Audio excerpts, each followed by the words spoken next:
Hi, everyone. Thanks for joining us for another episode of Good Chats. I'm your host, Jenny Landon, and we're here to uncover the secrets to living a life you love. Before we get started, I want to take a minute to thank our sponsors, especially Kowalski's in Shoreview and Doug Deseret Construction. I also want to thank Evereve in Roseville for providing my clothes. They always do a great job pushing me out of my comfort zone and ensuring I look my best. Lastly, I want to thank my amazing team here at CTV who always make it so much fun while keeping me on track. Today, we are going to welcome back one of my favorite people, Craig A. Miller. He's going to return so that we can discuss why he has an email address, craig@growingoutofdarkness.org. Yeah, I was wondering that too. So I surprised him with that one.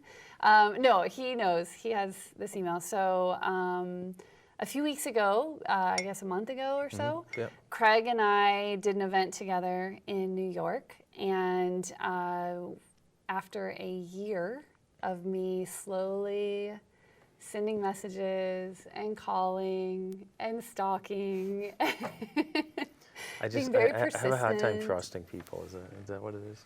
Maybe a little bit. But I didn't give up, and so I just pushed and pushed. As I like to say it, people changed my life. People have gotten to me where I am today, and but I spell people different. It is patience, persistence, and love. And so I think I just had a lot of those three qualities with almost every engagement. You guys, I buffed up a little bit, like totally messed up, and Craig quit speaking to me for a little while, but we're over it. We're back, better than ever. I didn't quit speaking with you. We took a break. I took a break. Yeah, I cried. No, it was. Yeah, but no, it was great because it helped us get to where we are today. And we'll talk about that so you guys can understand it's not some weird thing. So we were in New York in January, and I said to the Craig A. Miller, dude, do you know if we were to actually do this together, if we were to go out and give talks together, we would be unstoppable. And we could change the world. And Craig was like, maybe, kind of. No, I was. No, I was you in. tell your I was story. all. I was all in. You were all in. No, you were very persistent and patient and loving for a year. And I did I get that right? PPO. Yeah. Okay. Yeah. And then I when I got involved in suicide prevention 6 years ago, it was suicide prevention. It wasn't mental health. I didn't have this broad spectrum of things I spoke about. I was really narrowed into it right out of the gate. Like I had no intention of even being involved in suicide prevention. I wrote a book because I wanted my daughters to know what I learned in life. And then it turned into this. So being on a very narrow road of just suicide prevention, for me with my past and everything that I struggle with already, it was very, very, very difficult for me. And I got to a point where I had to pace myself and I had to be careful. And I started, after 5 years, saying no to things rather than just saying yes to everything, because I was convinced that if it was in my capacity to help, I should do that, even if it's hurting me, and that was not the best thing for me. So I was really hesitant for a while of continuing with suicide prevention. Yeah, I remember. Yeah. Like when we had lunch for the first time in Michigan, and you told me that people have told you could do this full time. Yeah. And you said you didn't want to do it full time, and that you were kind of questioning your place in it altogether. Yeah. And I remember in that moment, I didn't ask you to work with me. I wanted to, but I didn't because I was trying to respect what you were going through. And you said it's too dark of a place for me. Yeah. And for me, a lot of my friends, they ask me that all the time. Like, how do you do this? How do you talk about mental health all the time? How do you talk about suicide all the time? It's so dark. But I don't see it as a dark place, right? Like, I'm coming from a place of wellness. I'm coming from a place of love and the idea that we can help people. And so when you said that to me, there was a part of me that was heartbroken because I was like, no, but I want to work with you. But okay, I'll just slowly work my way in and help you see. Well, I think that's what changed. Like in the last 6 months or so, I went through a lot of changes, and then I started thinking I don't really want to be confined to just suicide prevention. I want to speak about wellness as a whole and mental health as a whole, and kind of broaden that spectrum and be able to speak with people about life and stress and overcoming challenges regardless of what those are. Why am I making it only about suicide prevention and not dying rather than living, right? Yeah. So that was sort of started to get the ball rolling, and of course you were right behind that. And then when we started connecting, that was everything I needed to hear was, you're doing what I wanted to do, and you see it in a way that I want to see it. And I think that just lined up perfectly. So the timing, even though you had to wait a year, I think the timing is perfect. Yeah, no, it was great. And what's interesting too is even though for a year I was sending you documents and saying, hey, will you take a look at this? Will you give your feedback? And you're one of the few people who will actually give me feedback, like constructive criticism, and say, consider rephrasing this. And so I really appreciated it, but it wasn't until you heard my talk in New York, in its entirety, because you and I didn't see eye to eye on every point. Right. We had some differing opinions. But then you told me in New York that my talk shifted your perspective. You completely changed me, and that's a good segue. So one of the things that we disagreed on for some time was that suicide can be a choice. And my personal take on that was always, for some people, I believe it's not a choice, they're not well, and it's something that they act on because they feel like they have no control over it. For me, when in the last episode, last time I was here, we spoke about the fact that suicide was always on my mind, and it was something I struggled with, and it wasn't an emotionally charged thought. It was calculated and seemed like this is something that could happen. So in my mind, I'm thinking, yes, suicide is a choice in some cases. And that was I think that was the biggest thing we didn't align on. And seeing you speak about it, and talking about your dad, and the way you brought up significant points about how if he were well, there likely wouldn't have been a suicide attempt, and therefore it's not his choice. Yeah. And you asked me a question specifically that if I was well in those moments, would I have considered suicide as an option? And I don't think I would have, and you're right. And then to see you speak about your story in its whole, in its entirety, start to finish, and to take that journey with you and have you bring the audience down with you and walk through it and navigate this course, when you finished speaking, I was convinced. I was completely changed. I did not feel like we should talk about this more or anything. I was like, no, I was wrong. She's absolutely right. Yeah. So that was a big one. Well, and we haven't really talked about this, but another thing that I saw in you that changed was from the moment I met you, I knew you could be better. Right? I knew it. And you had this air about you of I'm alive and I'm here and I know I have a purpose, I know I have a journey, but I'm not really loving my life, right? I'm here and that's enough for right now. Yeah. But I feel like that shifted too after my talk, where I think points that I made, it's not just about antidepressants, it's not just about talk therapy. It is about figuring out what you love. It is about taking care of your mind, body, spirit, and doing things every day to be proactive in finding wellness for yourself, and that everyone's different. And I really feel like I saw a huge shift in you after that. You didn't feel it. You saw it. You witnessed it. It's real. I mean, I've completely changed my life to the point that, I believe if what we feel inside is as significant as it actually feels, then that must exist around us. I believe in balance, and I could get philosophical on it, but I won't, because that's another show. But I think what we have inside us has to manifest around us. To me, that's how it works. And I had a lot of bad habits in the way that I thought, and the unintentional, natural, unconscious thought processes that happened within me that made me see dark and made me not lose hope. And you know, I wasn't that bad, but well, I was at times, but I had to do something to change the way I thought, in the way my perception in life and how I felt about myself and everything.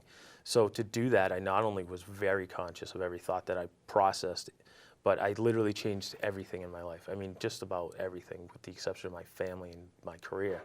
But I went down to habits. I changed the way I tie my shoes, because in my head, I had nothing to do with that. He actually showed me, so I wasn't me. yeah, it's I can't well, take credit. well, I'm thinking you have these these habits that you just get into, and it's muscle memory, and you just do things, and you don't think about it. But if you stop at every step of the way throughout your day, and take one at a time if you want, I'm kind of like an dive in head first kind of person, so I just went all in and paid attention to everything I did during the course of a day, the way I brushed my teeth, the routine that I had. Like, I'm going to do it differently this time. I'm going to start over here because I've been doing it on the right for 10 years, 20 years or whatever. So I changed the way I tie my shoes. I changed the way I dress. I changed my diet, which is so significant.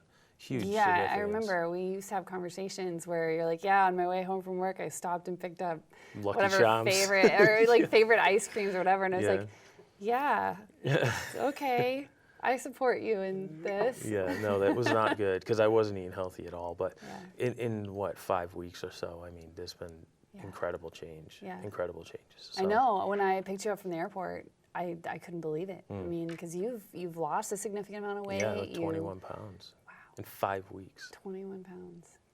Yeah. It's incredible. It's crazy. Yeah. You know why? Because I wanted to. I mean, I really wanted to. Yeah. I saw myself healthier. And I think that's so critical to how we can improve ourselves, improve our lives, and draw our passions towards us, right? That life we want to live, to love life. I see these things and I hold them so close, and I all but obsess about it. And I make that my goal. And then in the process of getting there, I don't work to control it. I don't work to control that process. I trust that this is where I want to go, and I don't know what's happening behind the scenes. I don't know who the characters might be that I'm going to meet.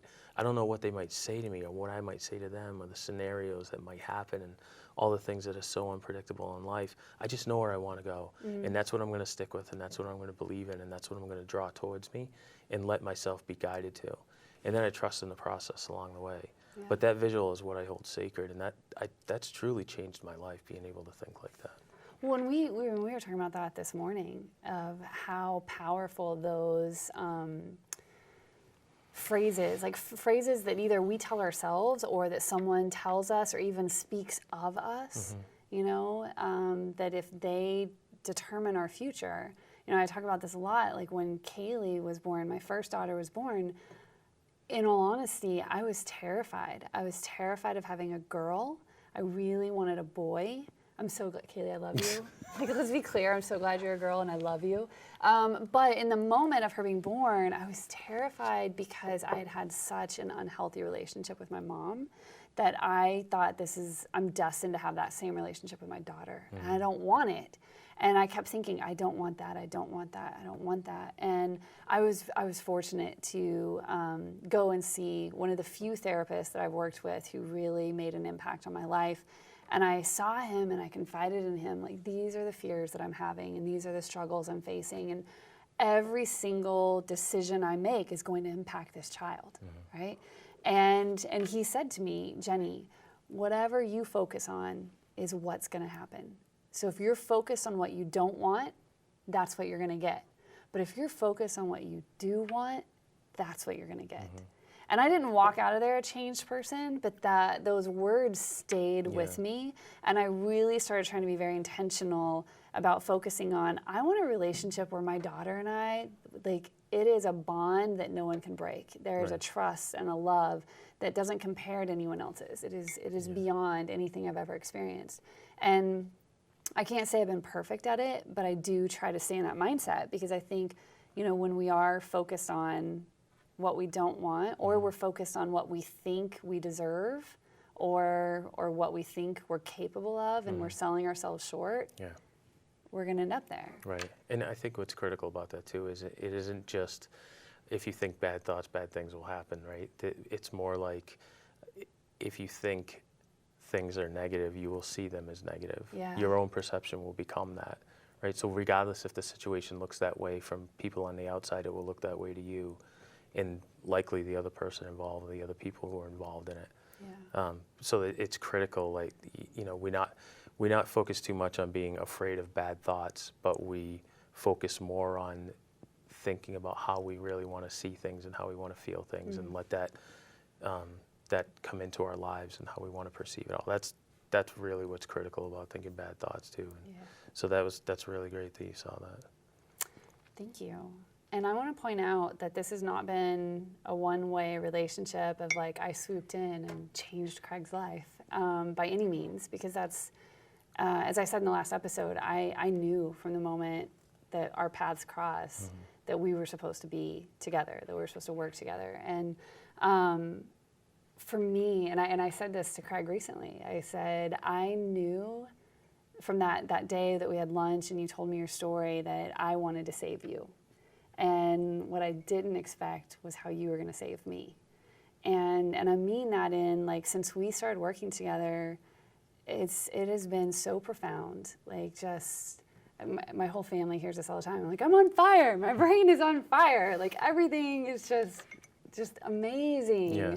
And the ideas that we're coming up with and the projects that we're working on all focus on love and connection and helping people achieve wellness in their lives. Right. And it's...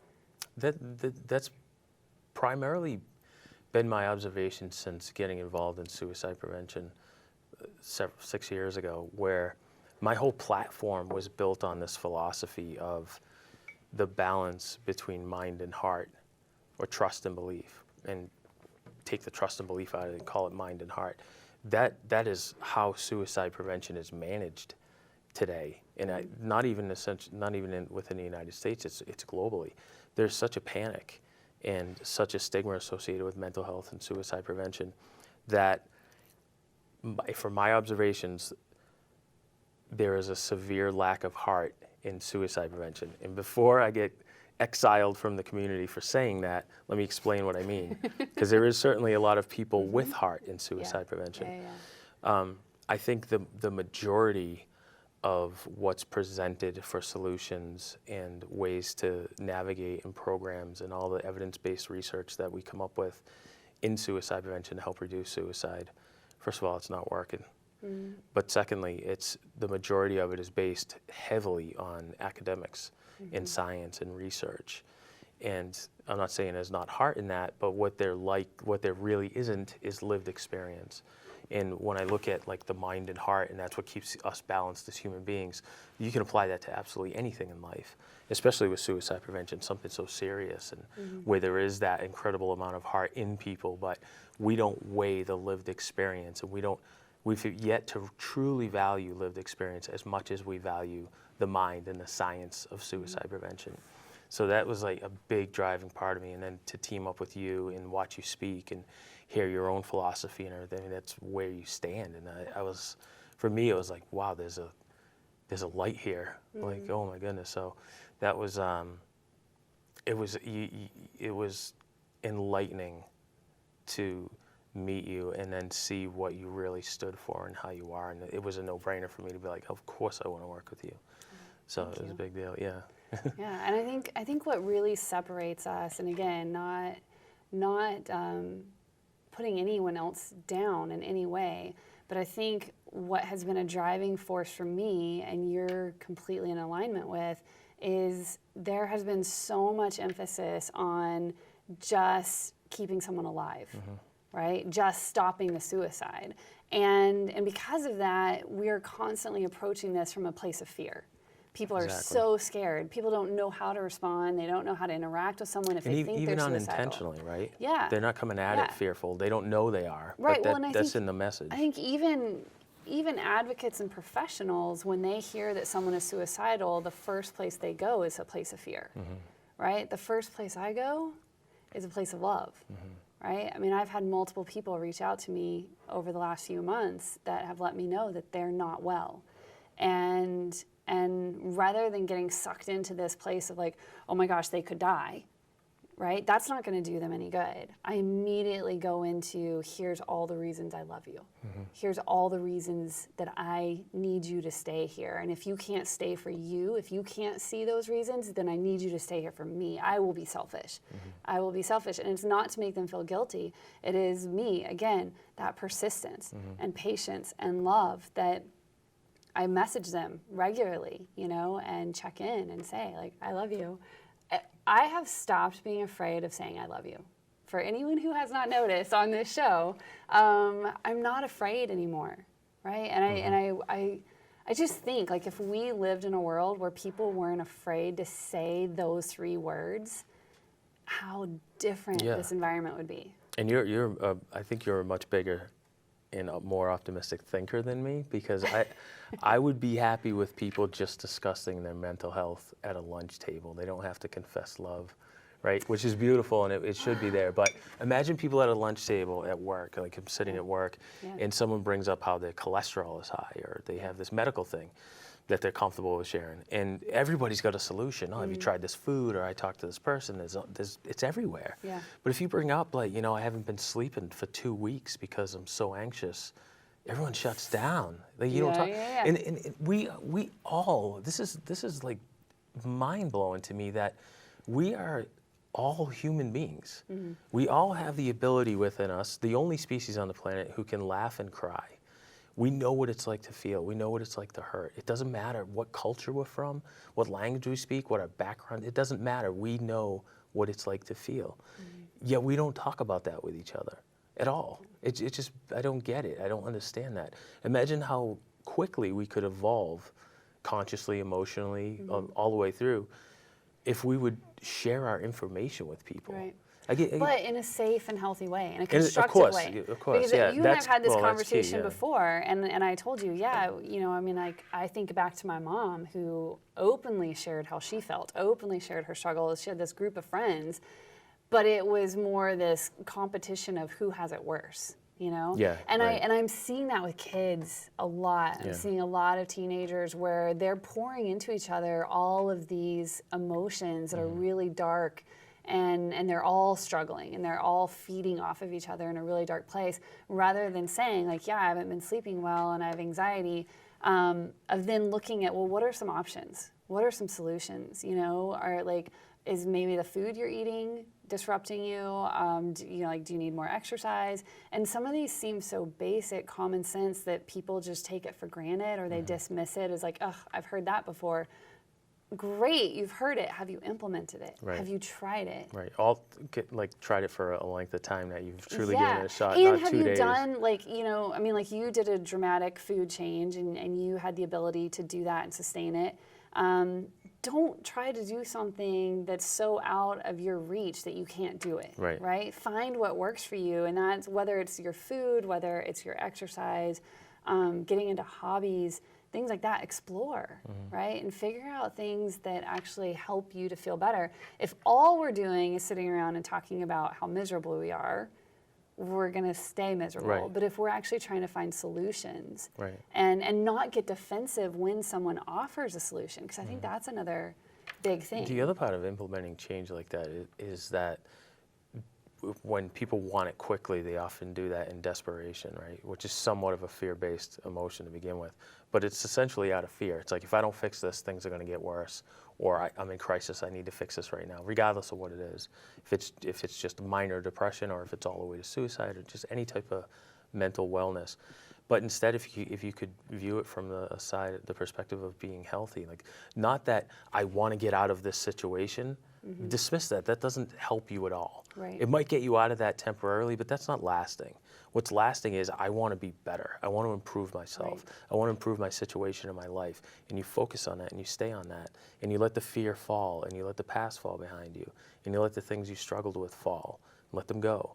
And stick with what you can replace that with, and the positive side of it. To me, that's the core of implementing change, right? So we can give a lot of advice to people and say, diet is critical, and certain activities and exercise and stuff. We know this about general health. It also applies to our mind. But really, like, what are we really doing when we're saying that? Because most people, you can read that stuff anywhere. You can see it all over the internet, and it gets so diluted by the messaging that just continuously pours in. And it's almost like I want to be able to say, no, don't worry so much about the food. Think rather instead about eating healthy, and then make the choices with that, right? So it's not think about of the dieting, end result, right? It's about, like, is this food nourishing? Right. Is your body getting what it needs, Yeah. or is this food causing you harm? I think a lot of people don't think about that, right? They go through a drive-through because they're in a rush, and I've done it a lot lately. Not really drive-throughs, but still restaurant food that I shouldn't eat. But then I feel it. I feel what it does to my body. Yeah. And and doing it on occasion, fine. Doing once or twice a week, okay. But are we putting Once or twice a week? Carrie's like, no way. He's like, why am I here? Why? What? She's feeding me what? No.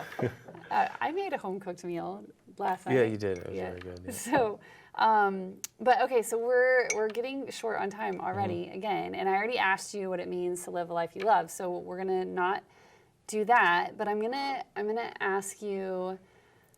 So you and I joined forces, and we are on a mission to change the world's view on mental health. Yes, we are. So we haven't practiced this, we haven't prepared, so I'm totally like throwing you under the bus. What does that mean to you, what we're gonna do, change the world's view on mental health?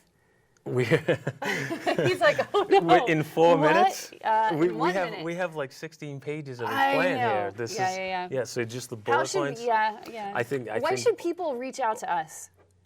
Like why? What are we offering? I guess. What do you think we're offering the world? A different perception on how we perceive mental wellness, even deeper than mental health. It's moving away from the fear-based decisions and the fear-based actions and programs that exist right now, and trying really hard to influence people in the right direction. I think you can walk into a room, anybody can walk into a room and be a light for anybody in there, and hold that power and harness it and let everybody see it. You don't even have to say anything. You can just be that person, and you'll influence people without even knowing. But then if you act on it and you speak about it in a way that resonates with people for real, not standing up there and preaching and not telling them that we have the answers and this is how you have to do things. Just going off of our own experience and the experiences of others we've connected with, you and I have connected with through the years, that have influenced us, in bringing all of that forward and presenting it to the world of mental health and the field and the culture and in the whole climate, and saying this is another way of looking at it. Can we influence these people, and can we drive real cultural change in mental health across the world? And why not? Why can't we? That's how things are done. So yeah. This is why I asked you. Okay.